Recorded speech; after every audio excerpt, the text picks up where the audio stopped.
সকলকে জয় যিশু। প্রভু ধন্যবাদ করি। আসুন আজকের বাক্য আরম্ভ করি। আদি পুস্তক তার 37 অধ্যায়। যোসেফের বিবরণ। তৎকালে যাকব আপন পিতার প্রবাস দেশে কনান দেশে বাস করিতেছিলেন। যাকবের বংশবৃত্তান্ত এই: যোসেফ 70 বৎসর বয়সে আপন ভাতৃগণের সহিত পশুপাল চড়াইত। সে বাল্যকালে আপন পিতৃভার্যা রিহলার ও শিপ্রার পুত্রগণের সহচর ছিল, এবং যোসেফ তাহাদের কুব্যবহারের বার্তা পিতার নিকটে আনিত। যোসেফ ইসরায়েলের বৃদ্ধাবস্থার সন্তান, এই জন্য ইসরায়েল সকল পুত্র অপেক্ষা তাহাকে অধিক ভালোবাসিতেন এবং তাহাকে একখানি চোগা প্রস্তুত করিয়া দিয়াছিলেন। কিন্তু পিতা তাহার সকল ভ্রাতা অপেক্ষা তাহাকে অধিক ভালোবাসেন। ইহা দেখিয়া তাহার ভাতৃগণ তাহাকে দেশ করিত, তাহার সঙ্গে প্রণয়ভাবে কথা কহিতে পারিত না। আর যোসেফ স্বপ্ন দেখিয়া আপন ভ্রাতাদিগকে তাহা কহিল, ইহাতে তাহারা তাহাকে আরও অধিক দেশ করিল। সে তাহাদিগকে কহিল, আমি এক স্বপ্ন দেখিয়াছি, নিবেদন করি তাহা শোনো। দেখো, আমরা ক্ষেত্রে আঁটি বাঁধিতেছিলাম, আর দেখো, আমার আঁটি উঠিয়া দাঁড়াইয়া রহিল, এবং দেখো, তোমাদের আঁটি সকল আমার আঁটিকে চারিদিকে ঘেরিয়া তাহার কাছে প্রণিপাত করিল। ইহাতে তাহার ভাতৃগণ তাহাকে কহিল, তুই কি বাস্তবিক আমাদের রাজা হইবি, আমাদের ওপরে বাস্তবিক কর্তৃত্ব করিবি? ফলে তাহারা তাহার স্বপ্ন ও তাহার বাক্য প্রযুক্ত তাহাকে আরও দেশ করিল। পরে সে আরও এক স্বপ্ন দেখিয়া ভাতৃগণকে তাহার বৃত্তান্ত কহিল। সে বলিল, দেখো, আমি আর এক স্বপ্ন দেখিলাম। দেখো, সূর্য চন্দ্র 11 নক্ষত্র আমাকে প্রণিপাত করিল। সে আপন পিতা ও ভাতৃগণকে ইহার বৃত্তান্ত কহিল। তাহাতে তাহার পিতা তাহাকে ধমকাইয়া কহিলেন, তুমি এ কেমন স্বপ্ন দেখিলে? আমি তোমার মাতা ও তোমার ভাতৃগণ আমরা কি বাস্তবিক তোমার কাছে ভূমিতে প্রণিপাত করিতে আসিব? আর তাহার ভাতৃগণ তাহার প্রতি ঈর্ষা করিল, কিন্তু তাহার পিতা সেই কথা মনে রাখিলেন। একদা তাহার ভাতৃগণ পিতার পশুপাল চড়াইতে সিকিমে গিয়াছিল। তখন ইসরায়েল যোসেফকে কহিলেন, তোমার ভাতৃগণ কি সিকিমে পশুপাল চড়াইতেছে না? আইসো, আমি তাহাদের কাছে তোমাকে পাঠাই। সে কহিল, দেখুন, এই আমি। তখন তিনি তাহাকে কহিলেন, তুমি গিয়া তোমার ভাতৃগণের কুশল ও পশুপালের কুশল জানিয়া আমাকে সংবাদ আনিয়া দিও। এইরূপে তিনি হিব্রনের তলভূমি হইতে যোসেফকে পাঠাইলে সে সিকিমে উপস্থিত হইল। তখন একজন লোক তাহাকে দেখিতে পাইল, আর দেখো, সে প্রান্তরে ভ্রমণ করিতেছে।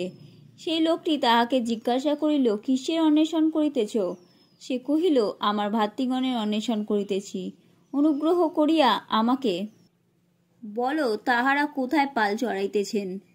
সে ব্যক্তি কহিল, তাহারা এ স্থান হইতে চলিয়া গিয়াছে, কেননা চলো দোথনে যাই, তাহাদের এই কথা শুনিয়াছিলাম। পরে যোসেফ আপন ভ্রাতাদের পশ্চাৎ পশ্চাৎ গিয়া দোথনে তাহাদের উদ্দেশ্যে পাইল। তাহারা দূর হইতে তাহাকে দেখিতে পাইল, এবং সে নিকটে উপস্থিত হইবার পূর্বে তাহাকে বধ করিবার জন্য ষড়যন্ত্র করিল। তাহারা পরস্পর কহিল, ওই দেখো, স্বপ্নদর্শক মহাশয় আসিতেছেন। এখন আইসো, আমরা উহাকে বধ করিয়া একটা গর্তে ফেলিয়া দিই। পরে বলিব, কোনো হিংস্র জন্তু তাহাকে খাইয়া ফেলিয়াছে, তাহাতে দেখিব উহার স্বপ্নের কি হয়।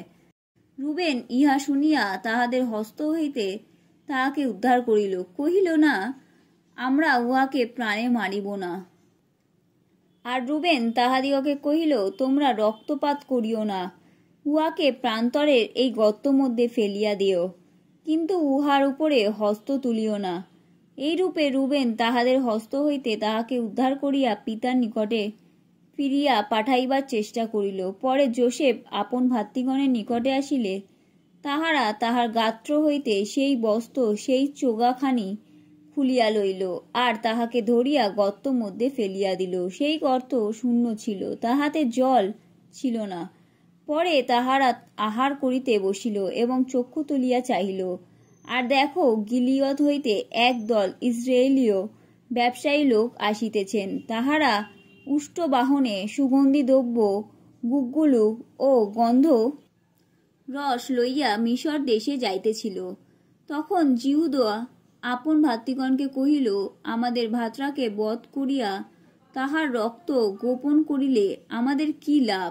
আইসো, আমরা এই ইসরায়েলীয়দের কাছে তাহাকে বিক্রয় করি। আমরা তাহার ওপরে হাত তুলিব না, কেননা সে আমাদের ভ্রাতা, আমাদের মাংস। ইহাতে তাহার ভাতৃগণ সম্মত হইল। পরে মিদিয়নীয় বণিকেরা নিকটে আসিলে উহারা যোসেফকে গর্ত হইতে টানিয়া তুলিল এবং 20 রৌপ্য মুদ্রায় সেই ইসরায়েলীয়দের কাছে যোসেফকে বিক্রয় করিল, আর তাহারা যোসেফকে মিশর দেশে লইয়া গেল। পরে রুবেন গর্তের নিকটে ফিরিয়া গেল, আর দেখো, যোসেফ সেখানে নাই। তখন সে আপন বস্ত্র ছিঁড়িল, আর ভ্রাতাদের নিকটে ফিরিয়া আসিয়া কহিল, যুবকটি নাই, আর আমি কোথায় যাই?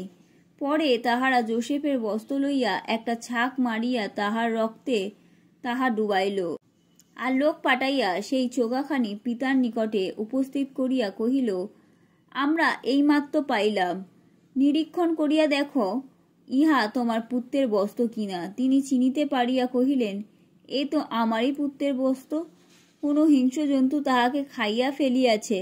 যোসেফ অবশ্য খণ্ড খণ্ড হইয়াছে।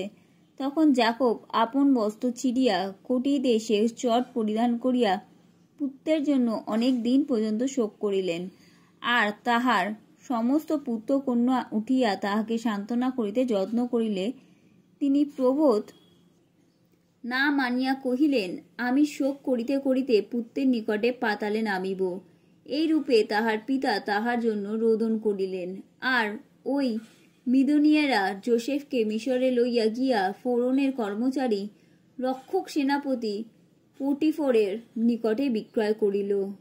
আমেন।